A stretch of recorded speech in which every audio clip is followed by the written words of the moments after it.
Coming up this week on Sporting Journal Radio. Selling off the land to put that back into the general treasury fund, it's such a tiny drop in the bucket.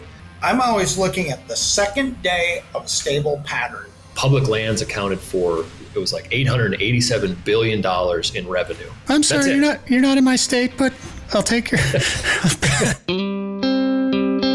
Broadcasting on the Sporting Journal Radio Network, wherever you get your podcasts or watch on YouTube. Fish on right now.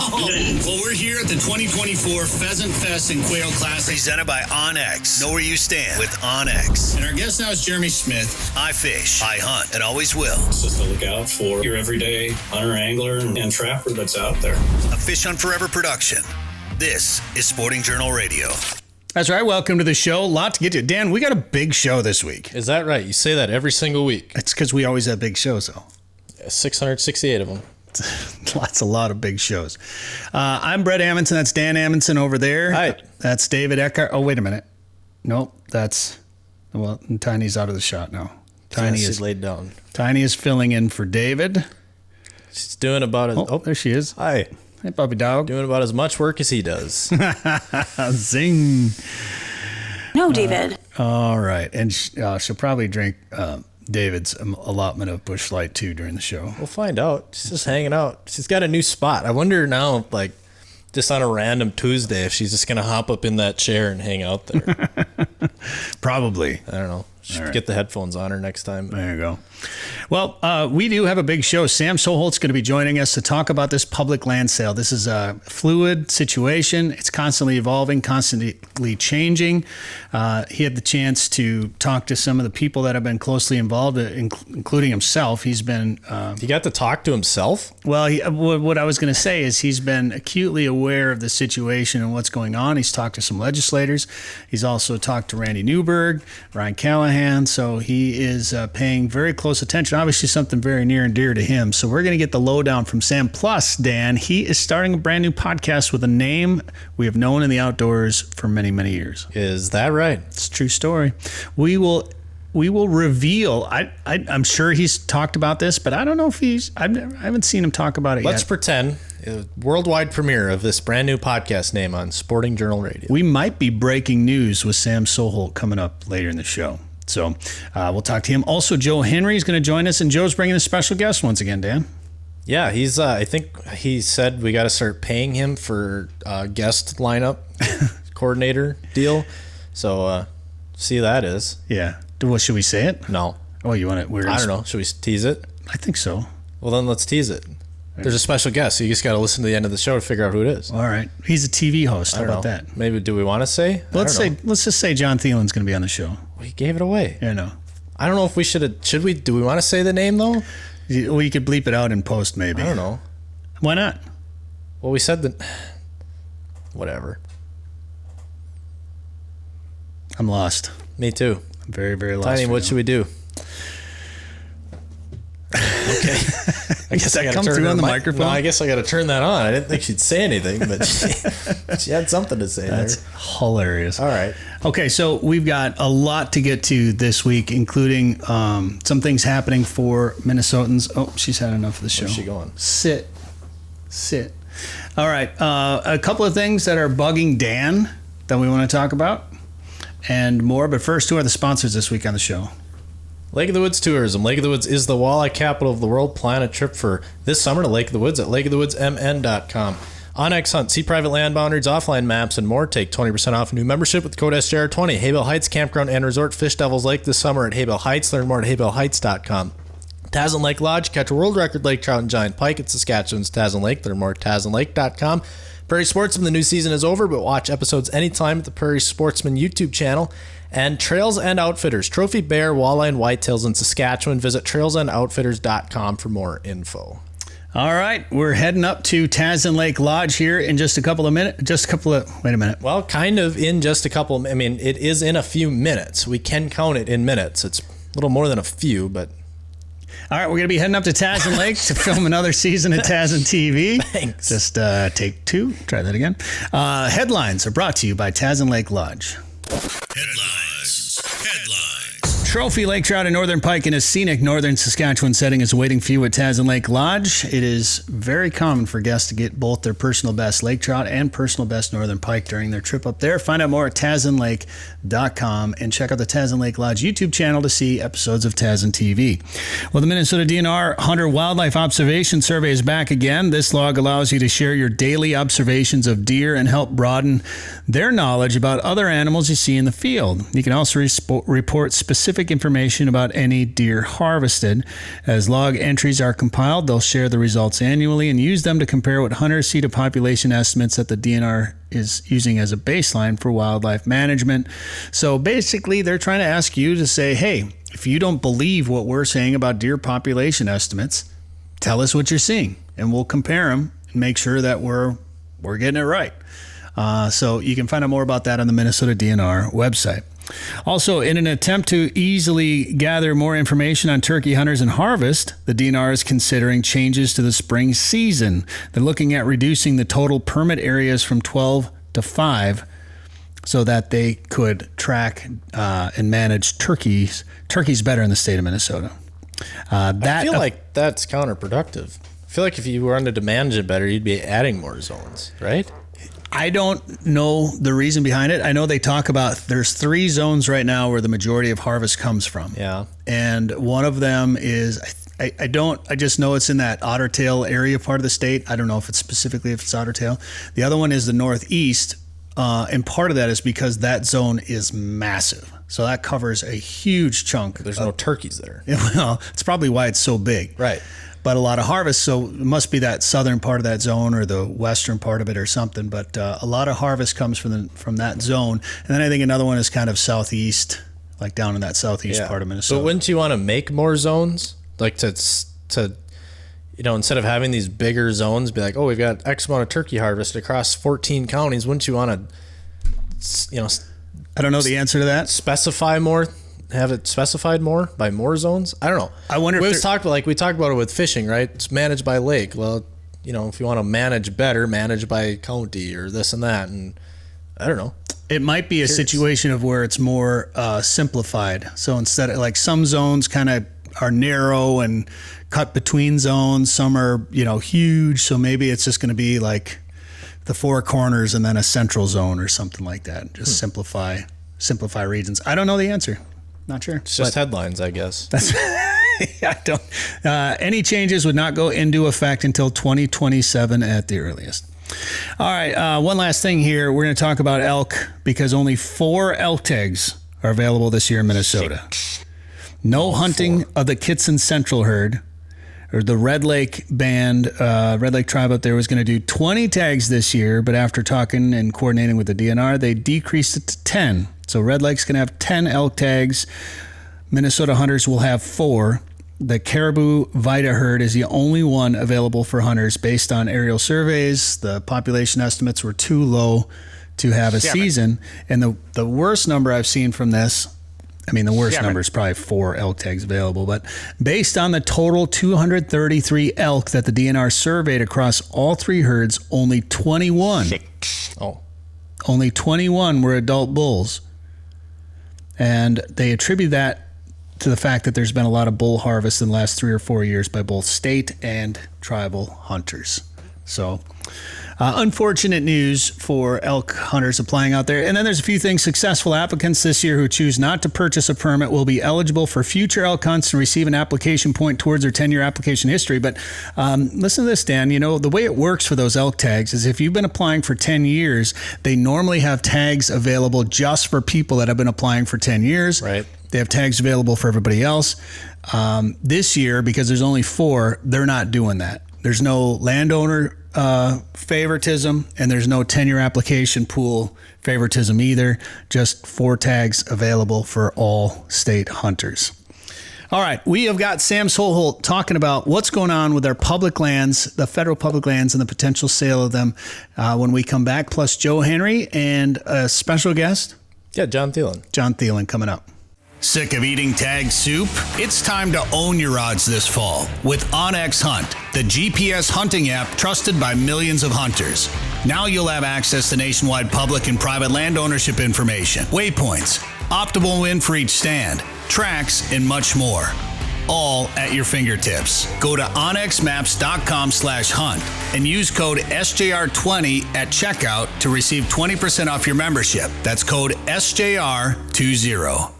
All right, there has been so much discussion about public lands recently. So what did we do? We reached out to our friend Sam Soholt to talk public lands, of course, because he's a trusted voice in that arena. And there's a lot of questions out there and a lot of moving parts. So, and I know, Sam, you've been real busy, even just today, doing a bunch of different podcasts and talking to people about what's going on here. And one of the things, without going into the weeds on politics, one of my issues has always been, I always consider myself a conservative that cares about conservation. And sometimes those two things don't align at the ballot box. And I've said it for years that the right gets conservation wrong. And that's one area where it becomes difficult, because so many of the things that I want to see this country doing moving forward, when it comes to public lands or some of these other things, there's so much pro-business on the right that it becomes, hey, we've got this area, we can make money doing this.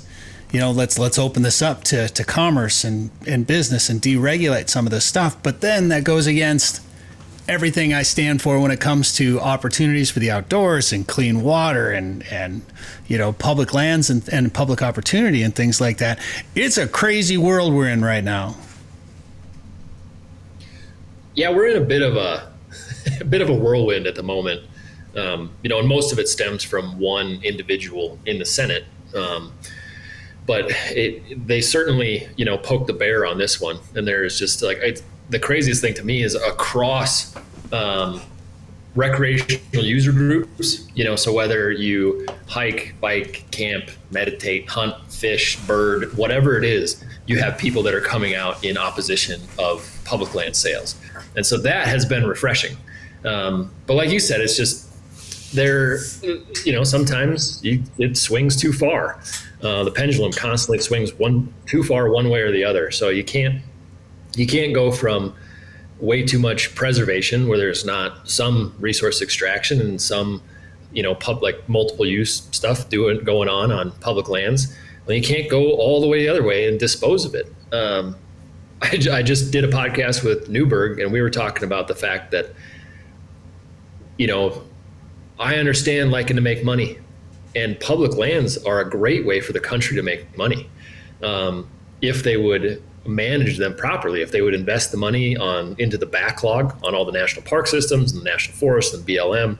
The money is there and it can be fixed in Congress, but they continually say that these lands are underutilized and poorly managed, but they're the ones that are cutting the budgets to the agencies that are having to manage these lands. So there's a lot of moving parts here, so I don't know where we should start with this, where we try let me just ask you this, we're recording this on Tuesday, the 24th.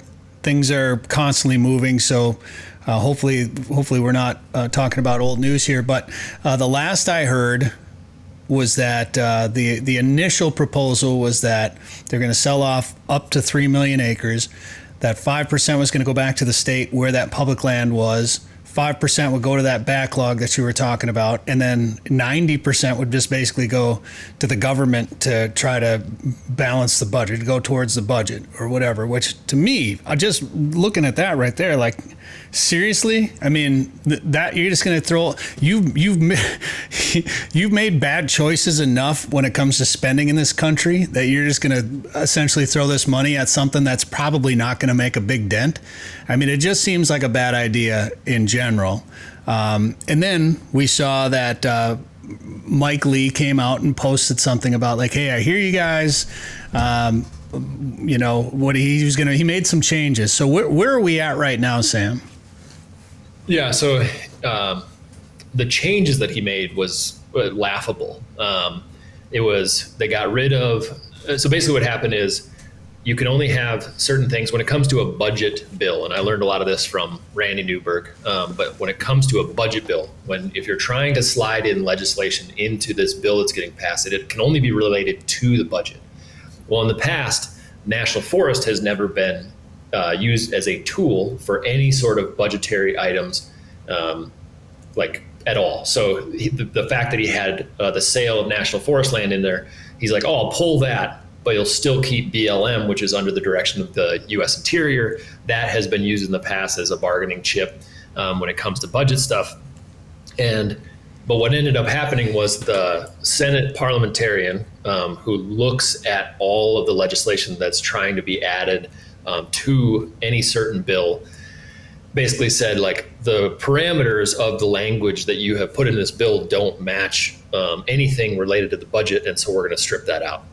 And so that's where we're at the moment. But Mike Lee is just trying to more or less reword it enough to where he can get this passed through. So he's not done yet. Like, it's not dead. It was a minor win, and we have senators that were willing to speak out opposed to this. The senators from Idaho, senators from Montana were willing to speak out against this, but that was as the bill language was written before. So I still have faith that they would speak out against the sale of any of the nation's public lands, but it's a constant moving target at this point. And I think I can't wrap my head around why he keeps going back to this. I mean, his constituents don't want it. It's like 84% of Utah. It was a poll that said 84% of Utah doesn't want the sale of public lands. Utah is 70% federally managed, like on a landmass scale. So Mike Lee is just trying to sneak in all of the sales and change the language enough to get done what he's trying to get done. It's not. You'd think that he's getting pressured from somebody, whether it's a business that would be able to, maybe there's a business where he's in Utah. Maybe there's a business out there that says, well, this property right here is owned by the feds. Well, if we can get this turned over, I can put in a development, or I can put in, whatever. He's got a business idea that probably make a lot of money, maybe provide a lot of jobs. I'm sure that there's some backdoor planning going on that if this were to go through, that there's a lot of people that would benefit from that sort of thing. Well, I don't think there'd be a lot of people that would benefit from it, but if you look at maybe one guy. If you look at his donor list, two of his biggest donors are oil and gas and then real estate. And what the other language in the bill is, obviously there's this big chunk about the sell-off of public lands. Well, earlier in the language that he added to the bill, it was reducing the royalties on oil and gas that are extracted from public lands, basically dropping that off by a third. That's a lot of money. And so it's a lot of money. We're talking billions of dollars. And that money would typically, a lot of that royalty money would get funneled to small towns and rural landscapes to do all these services that are happening. And so you're cutting budgets of small communities. You are cutting royalties that go into the federal government. So now you've got to find a way to add that money back in. He's like, well, this won't be a big deal. We'll sell off, 0.5% to 0.75% of our nation's public lands, and that'll pay for this offset in this reduction in royalties. But it's like if I had a real bad gambling debt, and then I sold your car to pay it off. It doesn't make any sense. It's a one-shot deal. Like, you sell it and it's gone forever. Right. And so, the stance that, basically everyone across the board has had is like, not a single acre. There's already legislation in place when it comes to necessary public land sales or land swaps. And all of the money from the land sale has to be reinvested into more public land or access. And that's how the legislation is written right now. So like you said, just selling off the land to put that back into the general treasury fund, it's such a tiny drop in the bucket that it will make zero difference in the grand scheme of things. And, we'll all pay for it down the road. So one of the things I've been hearing about this land, it's, I can't remember the number. I know we talked about the numbers last week on the show, but it's 1.5% to 3% or whatever it was, up to 3 million acres. There's been discussions of what kind of land that is. And some of the proponents of this are saying, oh, everybody that doesn't want to see it, they're putting these pictures of these beautiful vistas out there, or somebody's paying people to do this, which I don't know about that, but and that's not necessarily the case. Do we know, I mean, are these, when it comes to like farming and CRP, I hear about marginal lands going into a CRP program. Are these marginal federal lands that we're talking about? Well, so the original, we did this fight a couple weeks ago in the House. They were trying to sell, it was a specified two chunks of land. A lot of it was around Las Vegas, and then there was some in northern Nevada and southern Utah. It was like 500,000 acres. So there was a huge uproar around that. Ryan Zinke, representative from Montana, stood up and basically said, no, this is the line in the sand. We're speaking out against this. I'm getting other people to vote against it. We're stripping the language. So that, that was a huge win.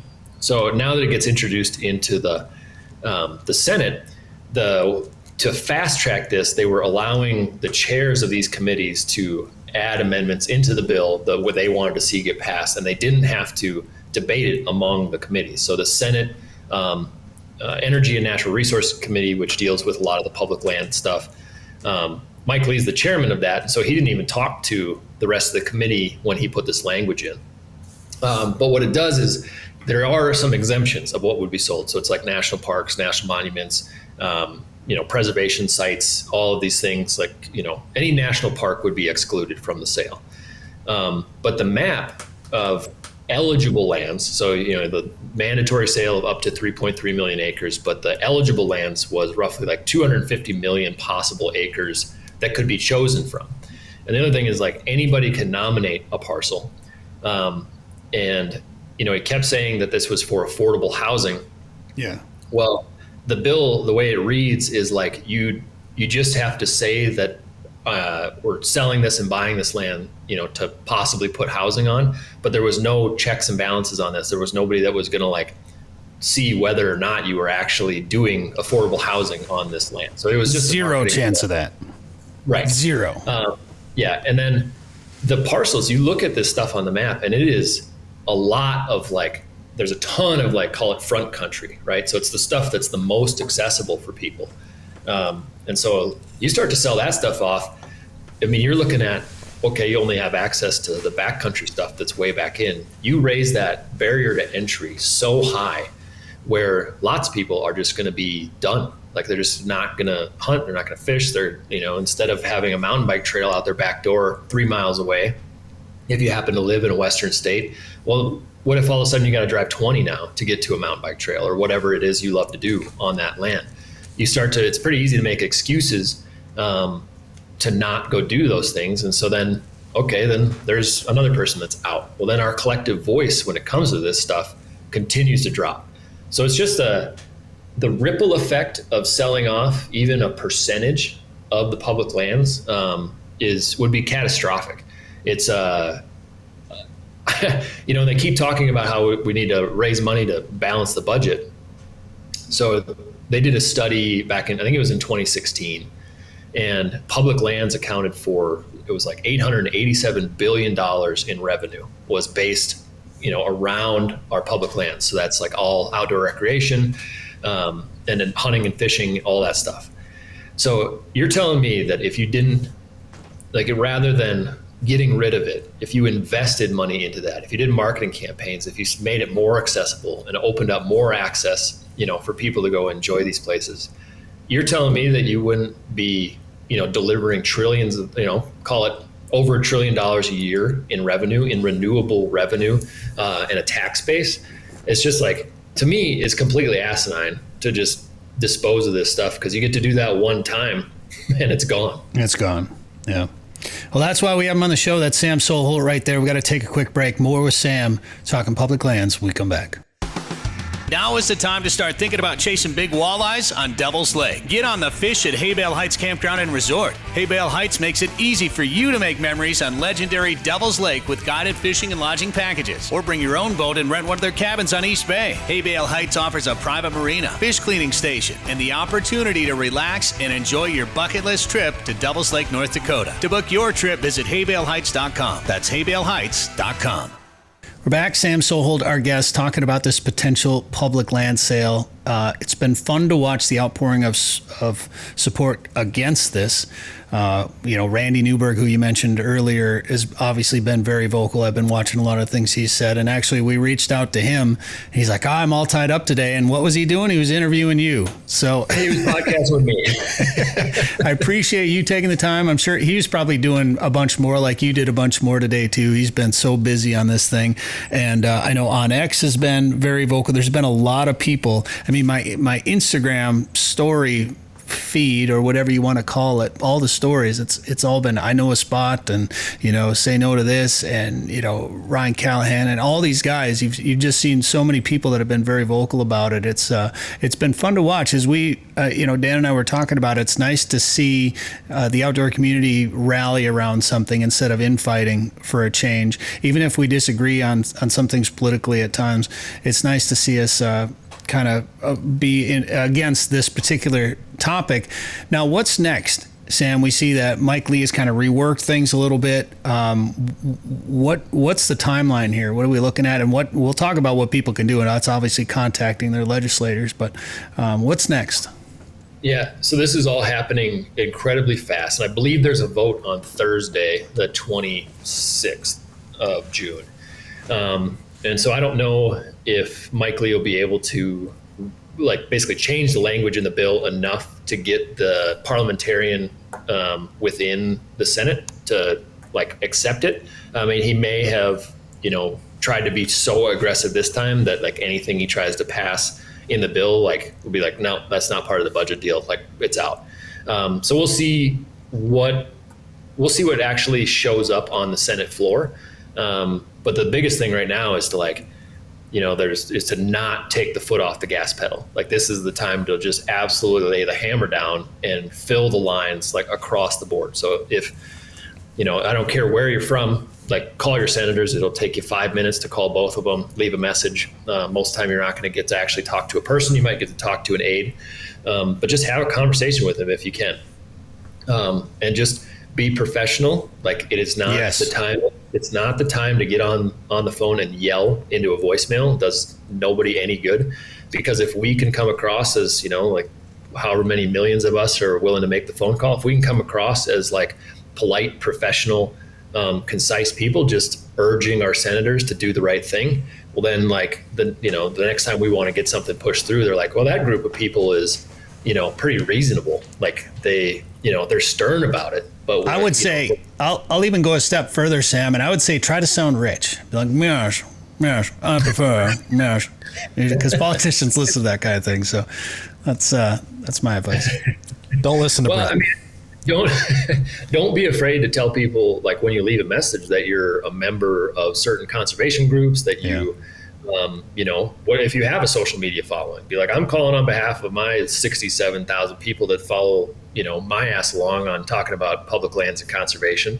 Don't be afraid to say that kind of stuff, because it's a lot of power. It amplifies the voice when they know that when one person calls, they know there's a lot of other people out there that are thinking the same thing.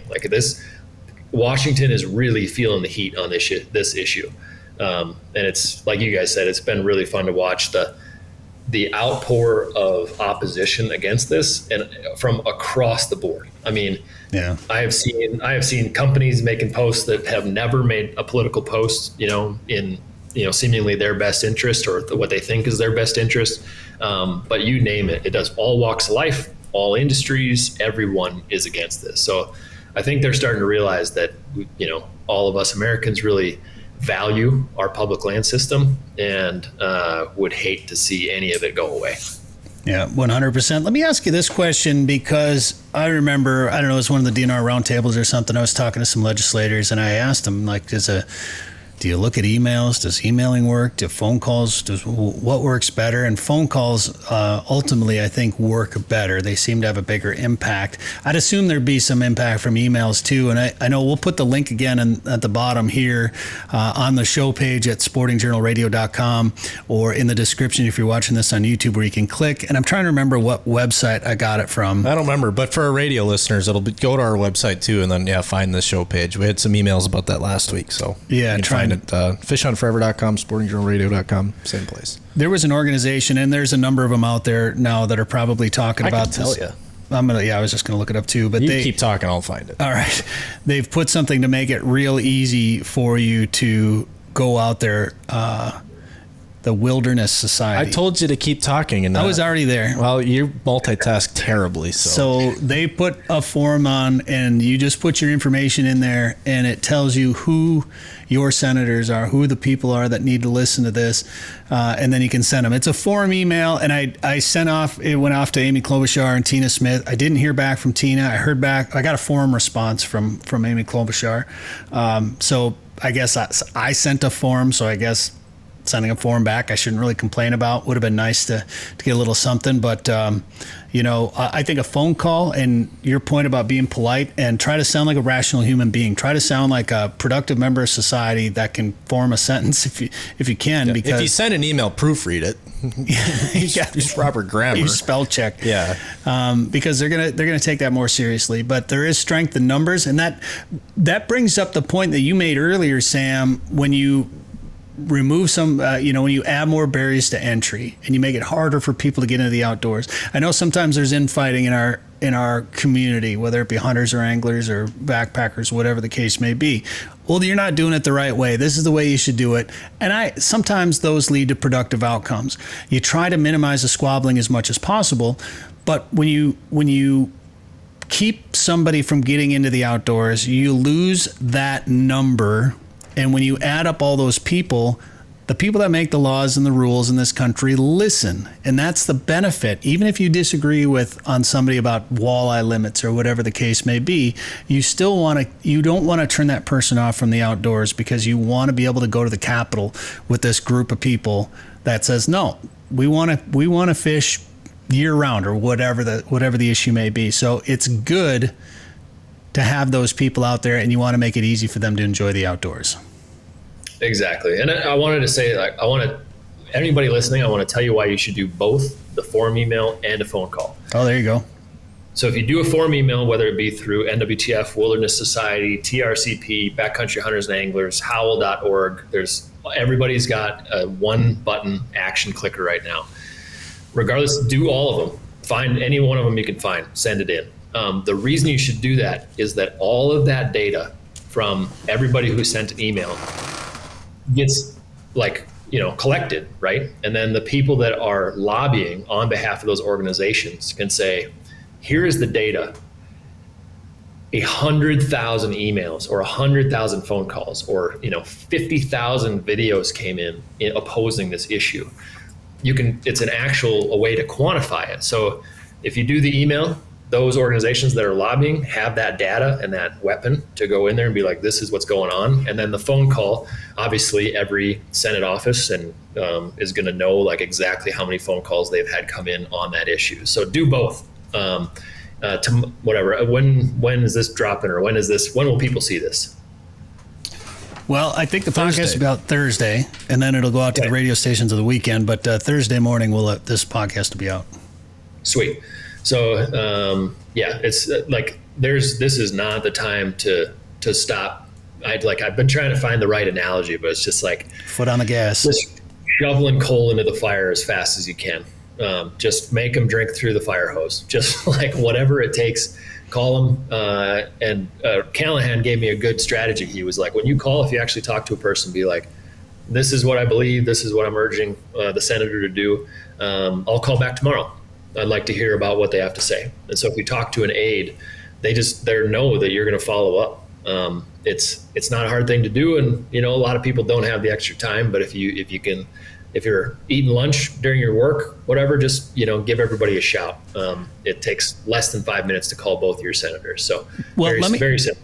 Let's do this, Sam. Since the form emails have something printed, typed up for you to say, and I guess a guy could take one of those form emails and just read it verbatim when you call, for the most part, Yeah. But if you were going to give somebody a short, succinct script when they talk to their senator, what would you tell them to say? I mean, I know you want people to have a personal message, of course, but give them some help. Bullet points. Yeah. Yeah. So just say, hi, I'll just do it as if I was calling my senator. All right, do we have a telephone noise, Dan? Bring, bring. Yeah, I can. Hello. This is Amy Klobuchar. That's Wait a minute. not right. This is Amy Klobuchar. Close. So it would be like, my name is Sam Soholt. I live in Fargo, North Dakota. I am a North Dakota resident. I am calling to strongly urge you to oppose the language in the budget reconciliation bill that brings on the mandatory sale of our nation's public lands. Thank you for everything else you do for this great state of North Dakota.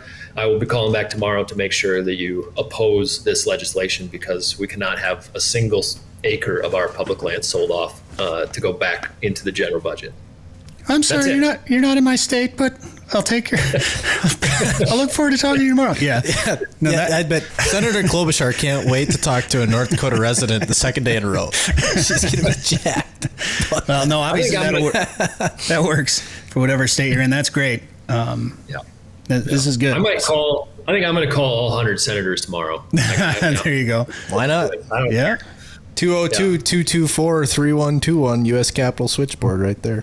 Dial it. Yep. And if you want to call the direct line to your senators, if you go to our Public Land Tees Instagram page, in our story highlights, it says senators. And I have listed every single senator or for the 50 states, and it has their direct line to their office. So it's pretty simple. All right. Very good. Well, for our radio listeners, we got to go. We're going to bring on Joe Henry here in a second. But for the podcast listeners, we're going to continue right now with Sam Soholt, because this is an important topic. And we could go on and on about this, but I just want to mention, I'm seeing a Field and Stream hat on, and then it looks like you're in a hotel of some sort, but I see Field and Stream Lodge behind you. What's going on there, Sam? So I am currently in the Field and Stream Lodge, the first one of many, I believe. But this one just opened up May 16th. And so they were kind enough to let me use this. I don't know. I think this one's called the Prestige Suite. I feel I'm in Prestige. Yeah, I feel like I'm Prestige worldwide. Back to that sounding rich thing. Prestige worldwide. No, they lent me a room to podcast, but I'm the new host of a podcast called Legends of the Wild, which is presented by Field and Stream. And so the goal is it's going to be a couple times a month. We're going to be dropping podcasts with people in the hunting and fishing industries, as well as people in the country music world, because as you know, that Field and Stream's pretty well tied in with the country music folks at this point. But yeah, I'm fired up about it. So just kind of a new venture for me, and a new avenue to go have conversations with people I wanted to talk to for a long time. Oh, that's cool. That, it's so weird in today's world of podcasts, because there's podcasts popping up all over the place. So you have to try to find something that sets you apart a little bit, and you do something a little bit different. So working in some country music artists, that's cool. And I worked in country radio for a long time, so you'll have fun with some of those good old boys, and especially there's a lot of them that like to hunt and fish too. So that's neat. Yeah. And it's neat to see all the things that Field and Stream has been doing the last few years. Yeah, I mean, after Eric Church and Morgan Wallen, basically bought into the brand, and they were able to bring all of the parts and pieces that got sold off over the years back under one umbrella. And so now, back in print, and the print magazine is like a coffee table book, very high end. Right now they're only doing 2 issues a year, but I think they're going to increase that. But then like the amount of like digital content that they're putting out on, basically covering all facets of the outdoor world, including conservation, has been pretty fun to watch. They're very aggressive on it right now. A pretty legendary name in the outdoor media world. So that's where you screwed up in the magazine business, Brett. You didn't have Eric Church and Morgan Wallen. Dang. Because you're doing the same thing. High quality 4 times a year. If you just had those 2, you just could have still had it. Well, can I get their phone numbers, Sam? What is it? 20? If I had them, call the U.S. Capitol switchboard. They might know. Ask your senators. Are they going to be guests? Are they the first guests on the podcast then, or what? So the first 3 guests will be Randy Newberg, Jason Matzinger, and Ryan Callahan. And nice. I am doing my damnedest to get those guys on the podcast. But there'll definitely be others. We've talked about me getting down to Nashville and knocking out 3-4 at a time, where I can sit down with guys and go out and catch some fish or whatever, and then go sit down and podcast and talk about life on the road and the escape into hunting and fishing, when you're not, filling up stadiums with, tens of thousands of fans. So I think it'll be fun. I'm just hoping I get to fish and hunt with a lot of these people, because I just love going on like little mini adventures as much as possible. One of the craziest crossover things when it comes to fishing and country music that I saw this year was Blake Shelton and Gwen Stefani. Like, Gwen Stefani was out bass fishing, and that to me, I liked No Doubt. I liked Gwen Stefani, and I'd never.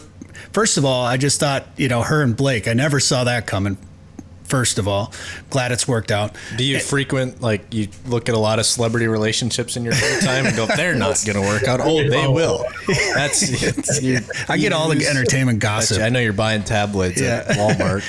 But I mean, that was a big deal. And I think it was The Voice or whatever. I think they were on together. I think that's kind of where that probably happened. So it was in the news a lot. It was hard not to notice. But to see her out there on a bass boat fishing, that was pretty cool. That was pretty cool. So yeah, well, I would imagine being married, you got to cross over a little bit. I mean, I think it's required. Yeah, for sure. It's a whole compromise thing, probably. Yeah. Well, dude, keep crushing it. You're doing awesome. That's way cool that you're doing this with Field and Stream and some big names. I'll look forward to those podcasts. When are those going to be coming out? So the goal is to launch early July, which is coming right up for the first round, and then I'll be trying to record a couple episodes every month. So it won't be like high volume stuff, at least not for the first year. We're going to try to do a couple episodes a month. And then, as you guys know, I'm sure it'll grow into an absolute monster, and I'll be doing, at least one a week before too long. But to get it rolling, we're going to, do it slow and methodical. Sure. And that'll be a video podcast too? Yep, video podcast. So this trip I got to do it all myself. I'd probably need to hire somebody to help with this, because trying to run 3 camera angles alone, I messed up on both of them that I did on my and then I mooched off a Newberg studio for the other one, and that turned out perfect. So nice. My rate's negotiable. So Dan's running the switcher over there. Yeah, for sure. It is a lot of work. People don't realize how much work actually goes into it, and particularly if you can do one a week, that's a strenuous schedule to keep up with too. So that's awesome. Are you going to be doing it out in Montana all the time, or are you going to be able to do it back in? No, and some of them will be in person. Trying to do as many as I can in person, and then they're obviously going to have to do some remotely. But just trying to as I can, trying to cross over like other travel I have going on, and then snagging people I know are in the area. Sure. Brilliant. Yeah. There's something about that. We do almost all of our stuff remote just because we live out in the middle of nowhere, which I'm okay with. So we have to do it like this. And I think nowadays it's not as big of a deal. But anytime I watch some of those podcasts where people are all in the same room together, it's just a little bit better. So much more fun. And it is fun. Yeah, you feed off the energy. There's no sound issues between guests and asking questions. If you're talking over each other, everybody can hear everybody. And then you can have a beer and some pizza afterwards or before or whatever, or during. You have to be here for that. Yeah, that's my point. Well, yeah. Well, I'm sure other studios do that too, but we can't. I mean, you could do it at home. Sam might be doing that right now. No, we're the only ones that do that. That's our thing. Beer and pizza during the show.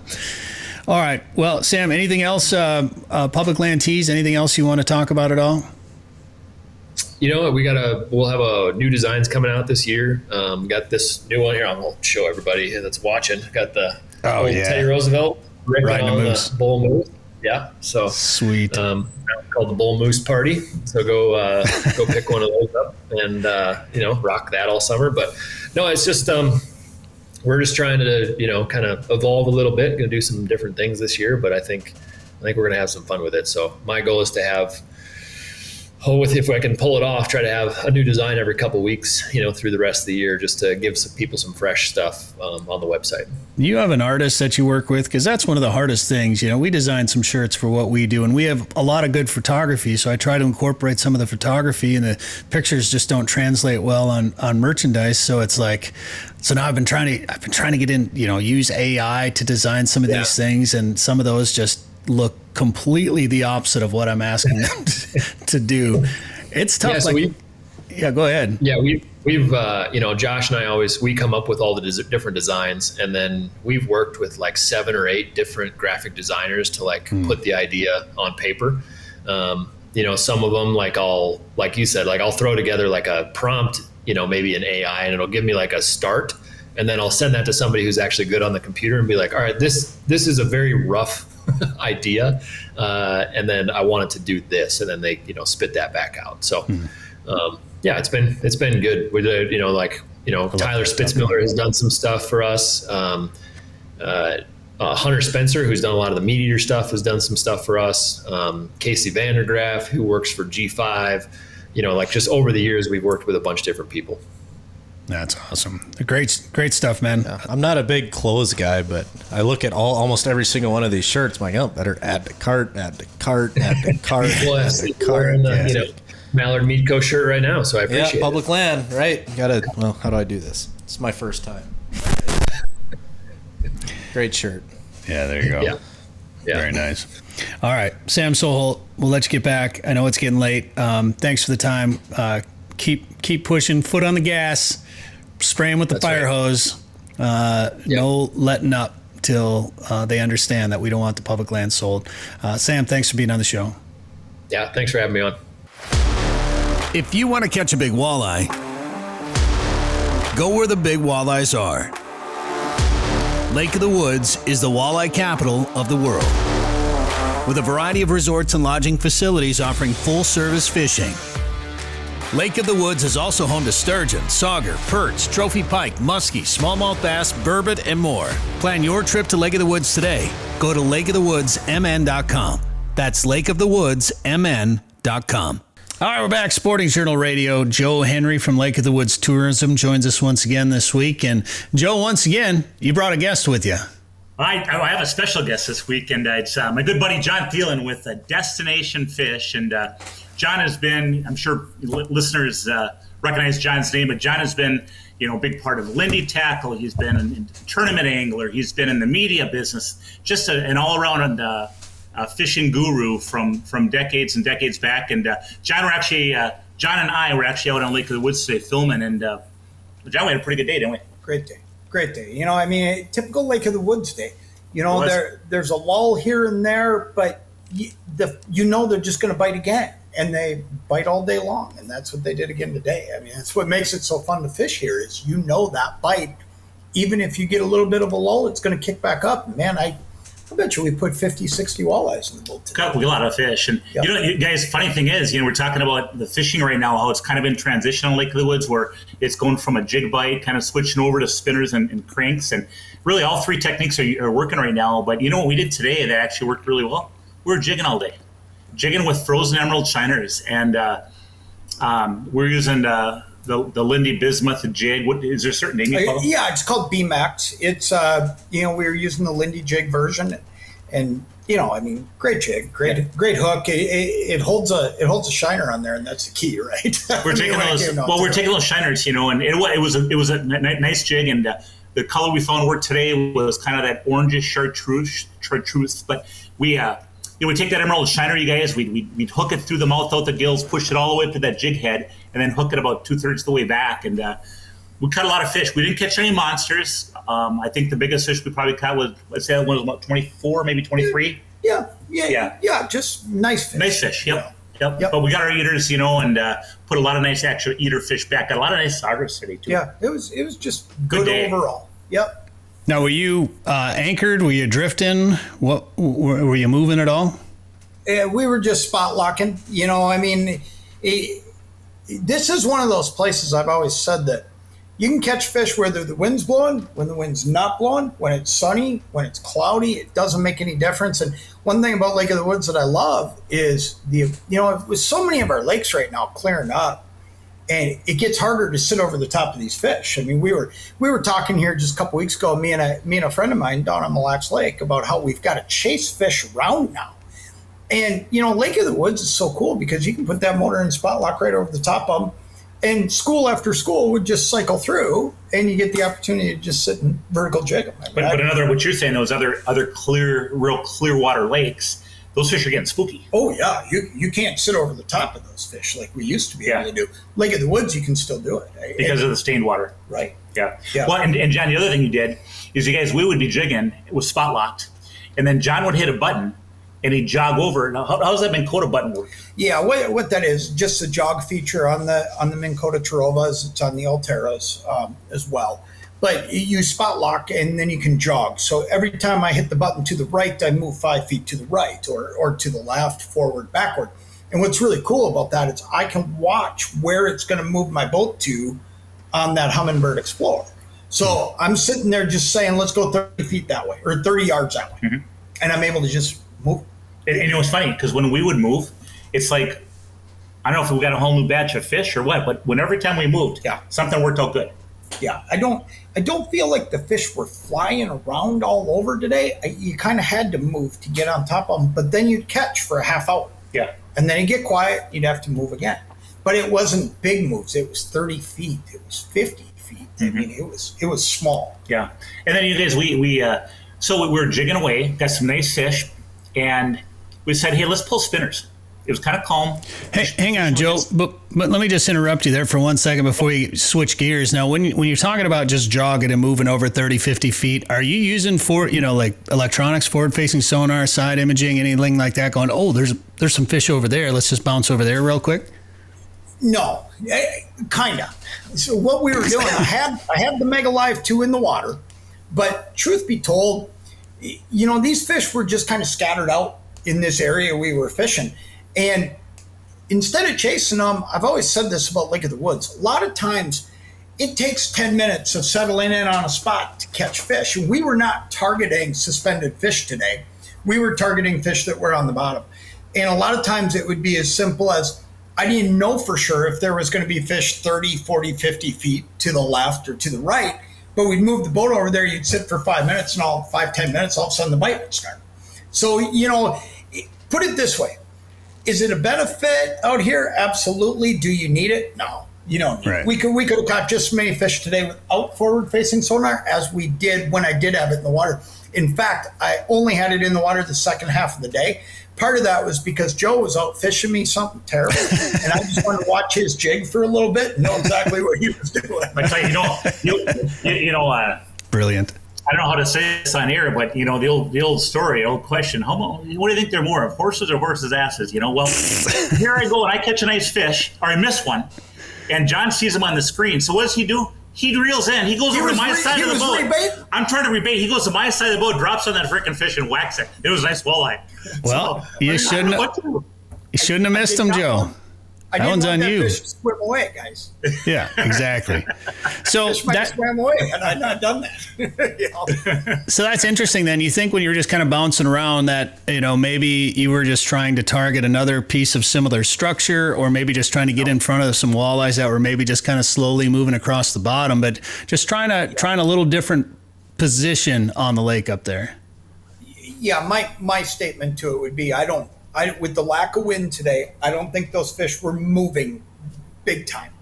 They were flat on the bottom, and as you moved, you just kind of riled up a new school, and you got them to bite for a little bit, and that was it, and it was done. I don't think that today was the kind of day where I could have put that Mega Live 2 in forward mode and looked around and seen huge numbers of fish, but I know this. We would move 30, 40, 50 feet, catch a bunch of fish because they were so flat to the bottom, and I think you had to get over them and rile them up by putting a jig and a shiner down there, and eventually we got them to bite. And I think that's what happens a lot of times we've had 2 days of big wind. The weather really changed today with the temperatures dropping, and those fish were just off. I'll tell you tomorrow, I know Joe's fishing tomorrow, and these guys are going to smash them tomorrow. Today was a good day. They're going to smash them tomorrow because those fish were getting higher and higher in the column, and they were biting better the last 2 hours we were on the water. Comment about how when we'd go over some fish on your 2D, you wouldn't even see fish. It was nothing. Right. But then when you put your Mega Live down, you would, and down scan, or what do you call that? I had it in down mode. Down mode. But when you would use that, then you could see them creeping along the bottom. But in regular 2D, you couldn't see those fish on the bottom at all. Yeah. But they were there. Yeah. Yeah, and I think that was all just a byproduct of the last couple of days of weather, a little bit of stability today, not a lot of wind. And I've always said, when I look at fishing, I'm always looking at the second day of a stable pattern being the best day. When I hear people say, like, hypothetically ice fishing, I hear people say, boy, it's going to warm up tomorrow. Bite should be really good. Here's what I always say. It's going to warm up for 2 days in a row because the bite the second day is going to be awesome. That's how I look at it. You get that extra day of stability. And I think that's a little bit of what we dealt with this morning, where those fish were just tight to the bottom. We just had to keep moving. And then we get them riled up. And, like Joe was talking about today, he was pounding his jig in the mud a lot. And I think that's just getting them moving. It really took work today to get these fish to move. But they weren't super easy to see on your sonar. Just hugging tight to the bottom. High pressure maybe pushing them down a little bit. And then, Joe, you talk about creating an ecosystem a lot by dropping, jigs and those shiners down there. And that's probably getting that scent kind of in the area a little bit, got them hungry.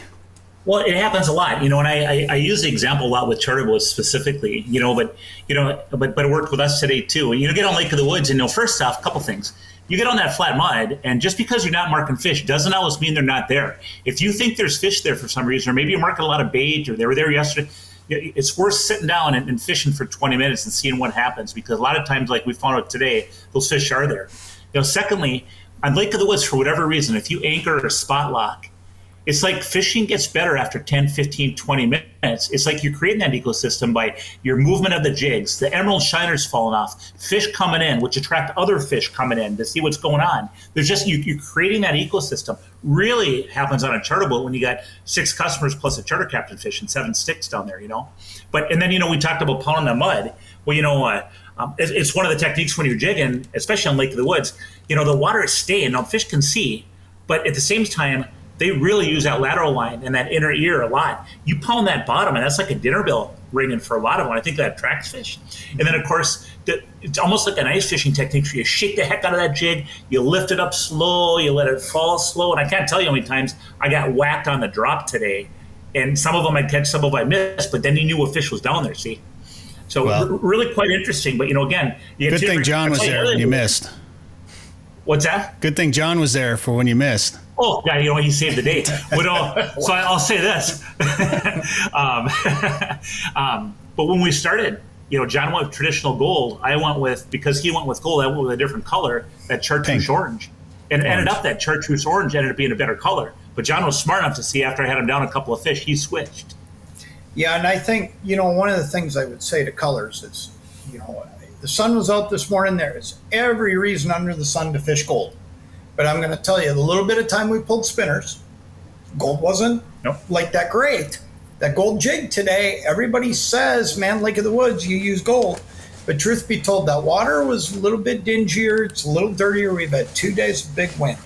And when you have that water a little bit dirtier on Lake of the Woods, I always tend to believe that just bright, solid colors are better than the gold. You need that flash off the gold. Mm-hmm.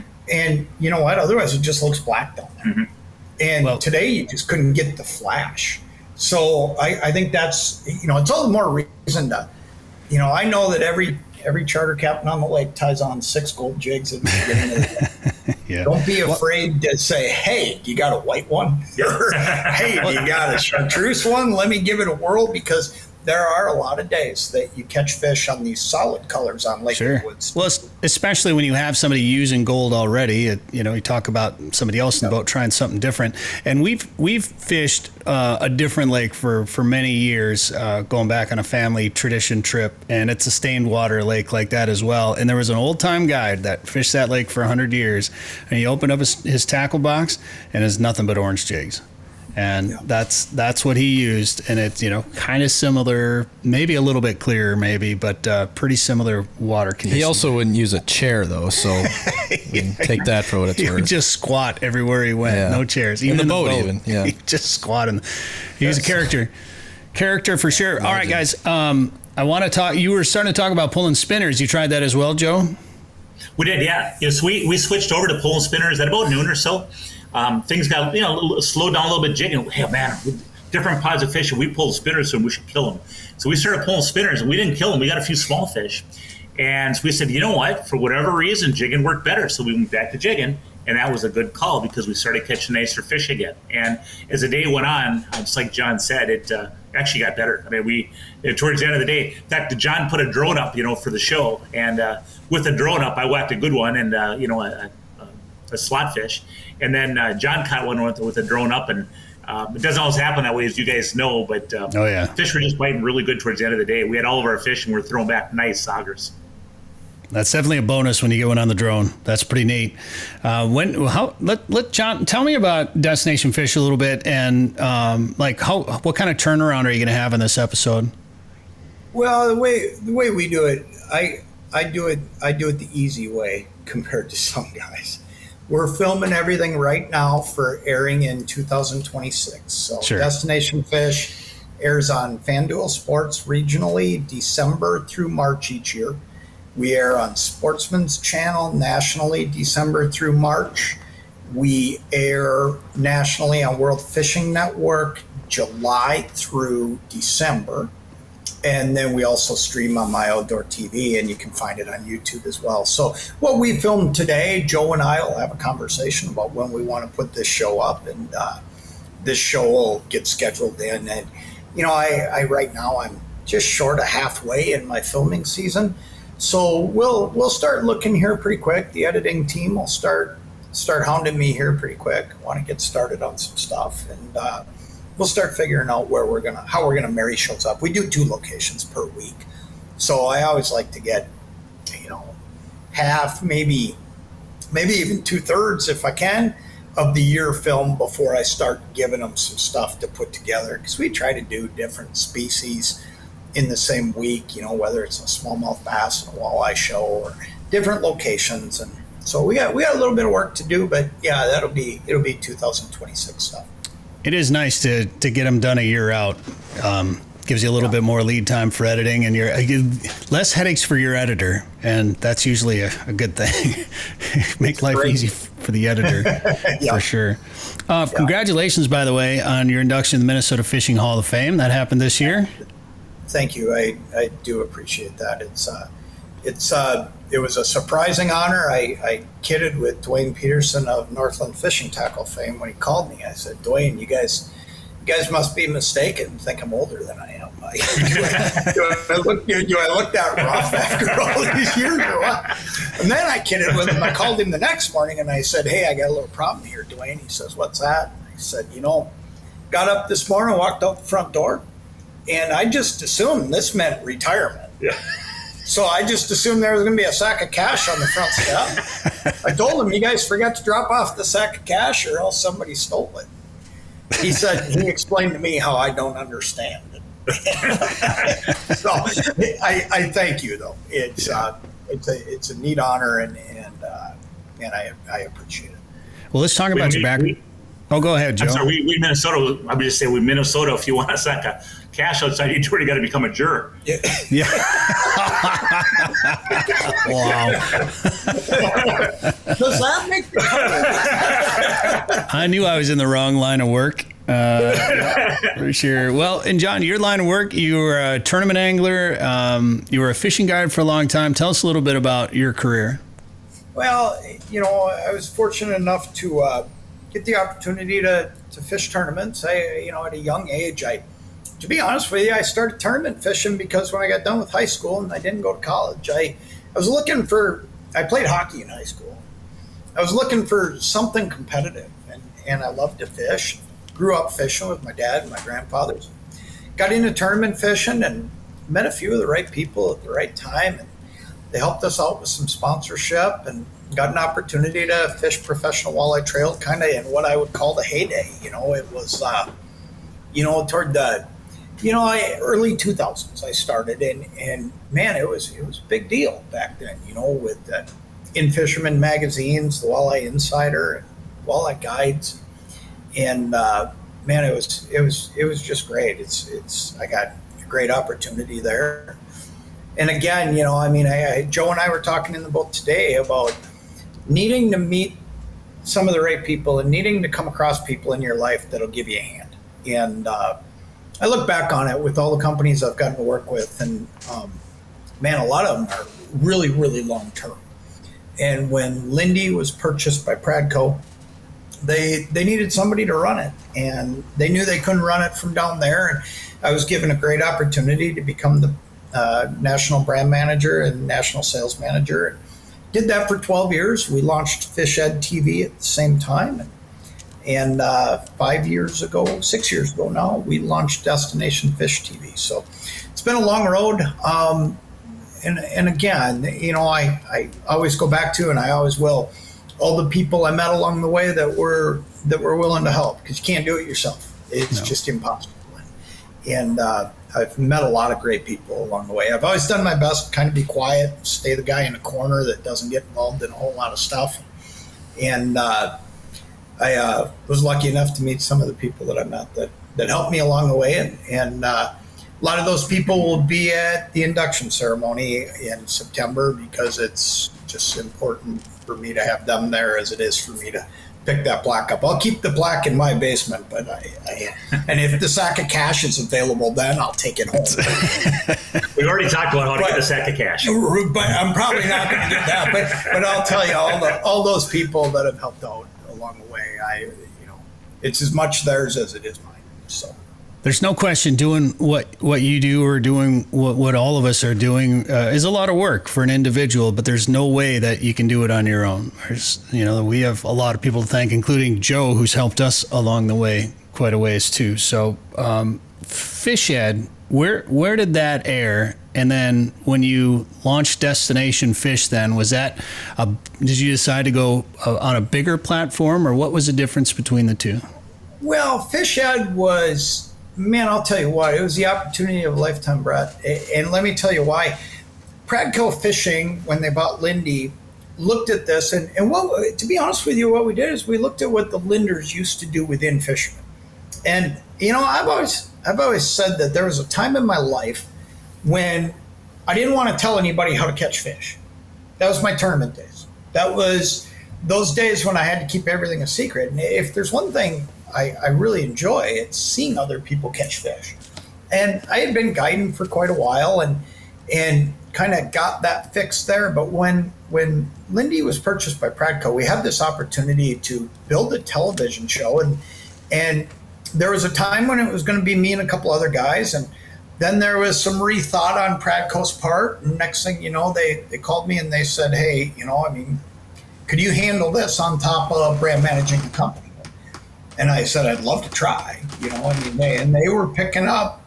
Basically, when I say it was a dream come true, I had a salary for what I was doing with Pradco, and they were picking up the bill for Destination, or for Fish Ed. We were airing that on the old Bally Sports, before that Fox Sports. And that had a 9-year run. And that's back when Fox Sports, Bally Sports, was bigger than FanDuel is today. I mean, it was probably 5 million households.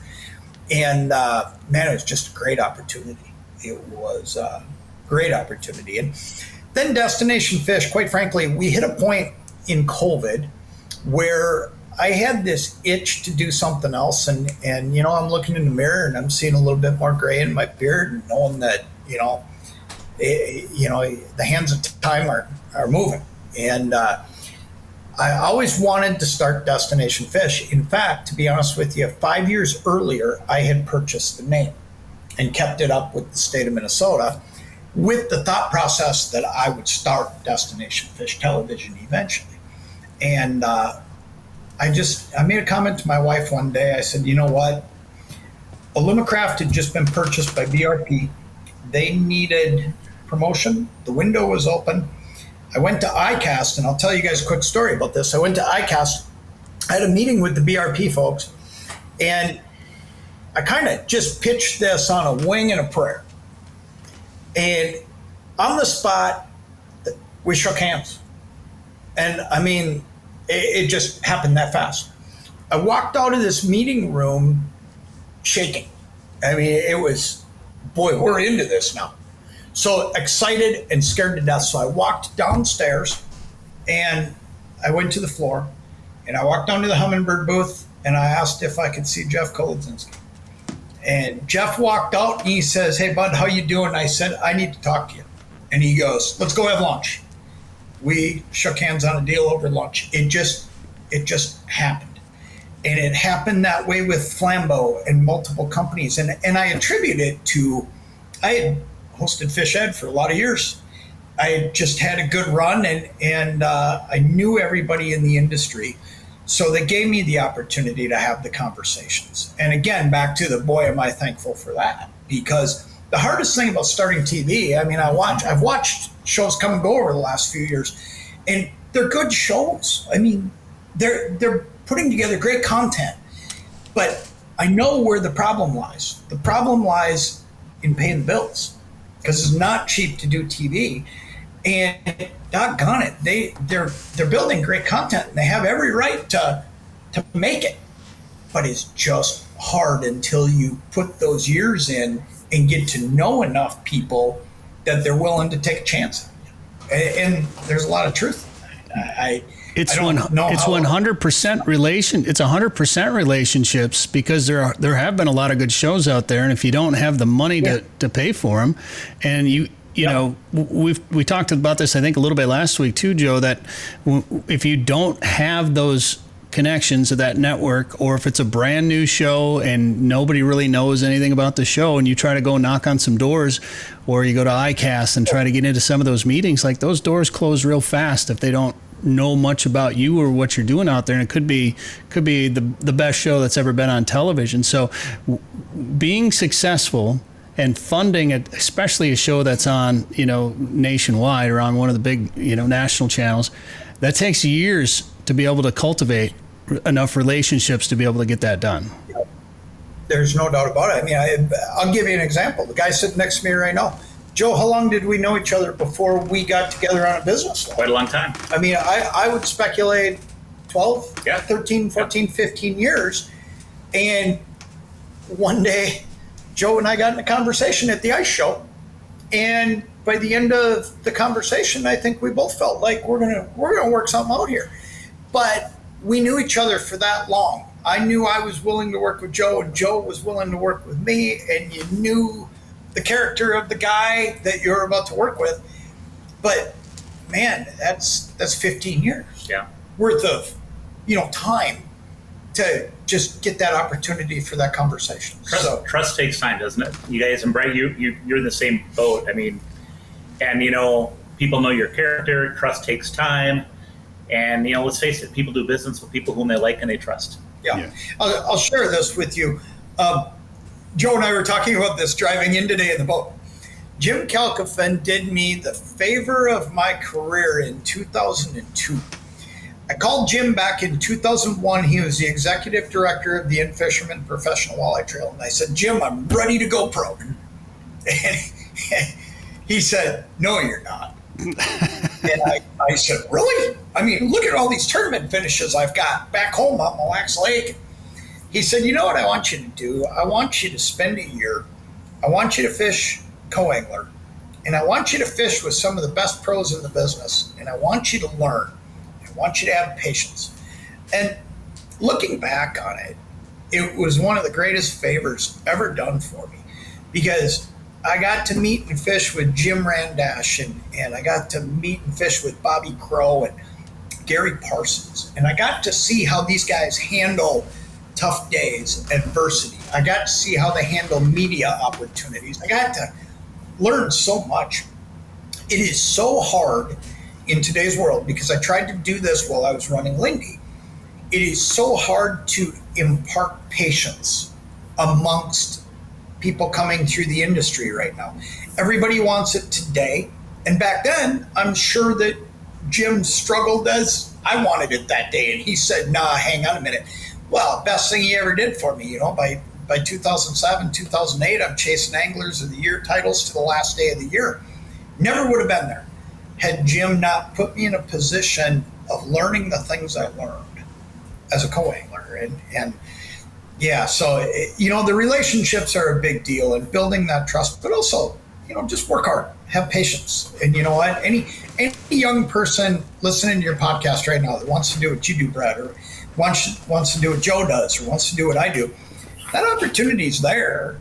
You just got to understand that a lot of times it's going to take a little longer than you think. And most people quit before the opportunity arises. And if you hang in there and you do a good job, stay out of trouble and keep your nose clean. I mean, I'll tell you what, I'm surprised you didn't kick Joe off your podcast for a comment earlier, but I assume you. I mean, the one where I complimented you. I don't even remember now. but just all the things you got to learn to stay out of that can get you in trouble. Yeah. And understanding that the public's always watching everything you do. Oh, and nowadays with everything you do, cameras and social media, everything that you do can be seen by a lot of people that you don't want to see you do something like that. And I've always said that at ICAST or SHOT or ATA or any of these big, the ice show, whatever it is, so many of those, and it's tough. We've all worked booths at these shows, and they're long days. And you're usually there a couple of days early setting up. Then you're there all day, and you're standing all day, and you're tired at the end of the day. But I don't know how much work or networking has gotten done after the show closes, and you get a chance to finally, socialize a bit with some of the other brands and some of the other people that are out there. And that's where, what do we call it, napkin deals or whatever. That's where I feel like a lot of those long-term relationships really start, as long as you're not stupid about it, and as long as you're keeping your nose clean in some of those after parties, because I've definitely seen people ruin some relationships after they've had too many drinks or something like that. But I could go on and on and on, but that's the short version of, I guess, how I got where I'm at. Sure. Well, you brought up a good point that I think is a valid one to just build on a little bit. And in today's world, people that want to do this, they think that they can just go out and buy a camera, start a YouTube channel, and all of a sudden Lund Boats is just going to get on the phone and call them up and be like, we want to give you a boat. It just doesn't. And then they get discouraged when that doesn't happen right away. But it takes time. And it is a combination of hard work and perseverance and networking and funding. You got to be able to fund that journey the whole way through. I feel like you're always chasing that dollar around, no matter how big or how successful you get. I want to just ask you about when you went nationwide on Sportsman Channel and WFN and things like that. What changed when it came to production of the show, or demands from the channel as far as time codes or broadcast requirements or quality? What was that like when you went national? Well, first off, I guess I got to start with this. I'm very fortunate. The group I use to edit the show makes me look better. They make me look smarter than I really am. They do a great job. And man, I was telling Joe today in the boat, there's times that I say to them, what do you think? Do it your way. Do it your way versus me trying to micromanage how we do it, because they bring a creativity that has been great. I mean, I get surprised with new graphics packages to look at, things like that all the time. And a lot of it is just kind of staying out of the way of people who know more than I know and trusting they'll do it right. As far as the technical side of it, I'm not going to lie to you. Here's what I did. I handed it all to that editing team, and I said, let's make it fit, boys. What do we got to do? And they're good at what they do. My job in the whole thing is kind of oversee what I want in the shows. So truth be told, what I had to change when we decided to go national was not something that I want to make sound like I was half-assing it before, because we weren't. But today, Joe and I had a show at noon, and we fished until 5. And we added and we added and we added. We're running more cameras than we've ever run. We're bringing far more camera angles. We're putting in more time. I mean, tonight, heck, I'll drive home 2 hours, and I've got probably 5-6 hours to download and look at footage and make sure I'm comfortable and happy with what we shot today. I think it just really comes down to, though, bringing something of value to every single show.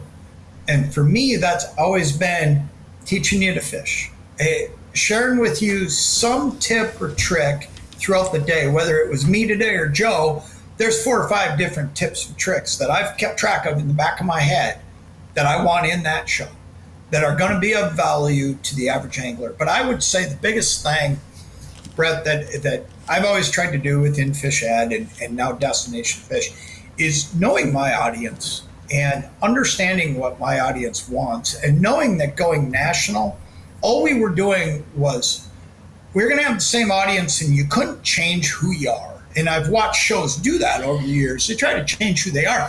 Truth be told, I will do, and I'll share this with you, Johnson Outdoors, Humminbird, Minn Kota are a very large sponsor of Destination Fish. But we have an understanding that I won't do more than half, maybe even less, with forward-facing sonar. And I'm not going to go teach you a technique that only the tournament guys are doing, because the odds of you going and doing that on the weekend are pretty doggone low.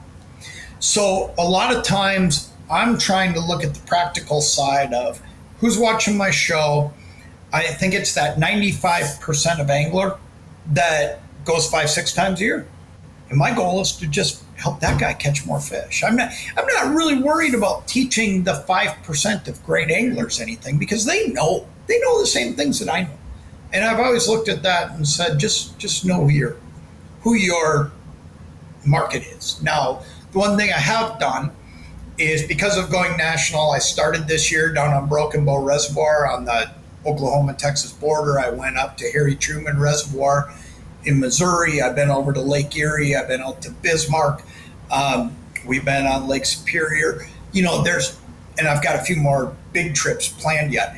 There's more footprint I've got to cover to make sure that I'm reaching that audience. Well, my core will always be Midwest, and it will always be walleye.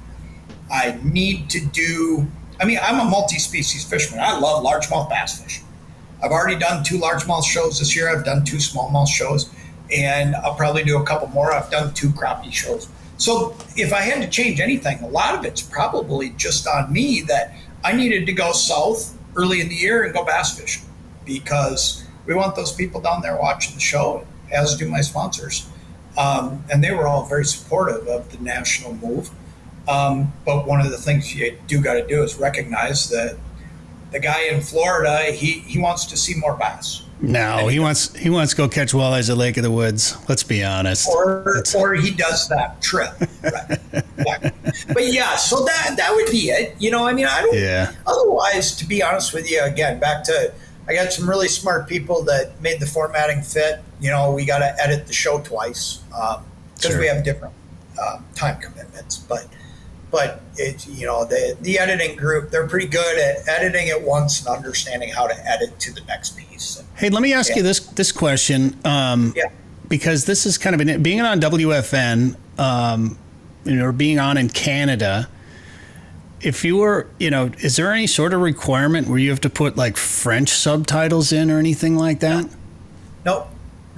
And we air on Sportsman's Channel Canada too. If I didn't mention that earlier. No. We just hand them the show and we just turn in the closed captioning, and I don't think that they change anything on that front. But no, I don't. Now I deal, for years I dealt with, and I still as a consultant with Pradco and Lindy Fishing Tackle.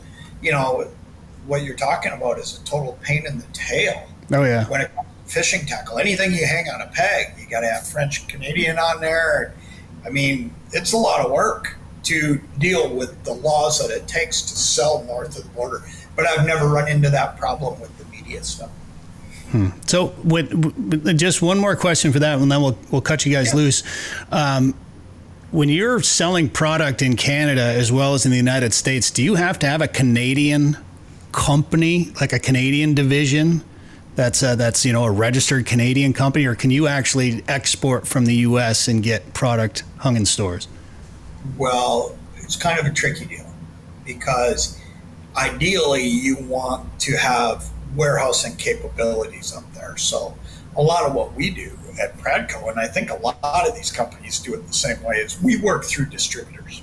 Sure. The distributor has a warehouse up there. They have a business up there, so we can run it through them, and then they sell it. That makes sense. All right, John, Joe, we had you longer than we planned. I appreciate you sticking with us this long. It's really, really great stuff. And I know, we've had, you talk about long-term relationships. This show has been going since 2000. 668 weeks ago. Yeah. Do the math. Do the math. And Joe's been on 668 weeks with you? Somehow, yeah. Pretty much. Yeah, every week. What's he? I know a lot of people wouldn't know I'm that old, but Well, and somehow we find something new to talk about each week. And, he's talked about you coming up there and filming quite a bit. So it's nice to finally get a chance to talk to you, even if it is through the internet. So, like I say, I watch what you guys do and I pay attention to it. You guys have a lot of great topics and it's awesome. Well, I appreciate that. And again, good luck with everything. And thanks for kind of going down the career road and telling us about everything. And congrats again on the Hall of Fame induction. And thanks for being on Sporting Journal Radio. And Joe, if people want to plan a trip to Lake of the Woods, what should they do? go to destination. Oh, wait, no, wait. He screwed up for once in his life. Lake of the Woods, mn.com. 667 for 668. That's so batting pretty good. Ruined his perfect streak. Sporting Journal Radio is a division of Macaba LLC. If you've got a question, comment, or story idea for us, send us an email.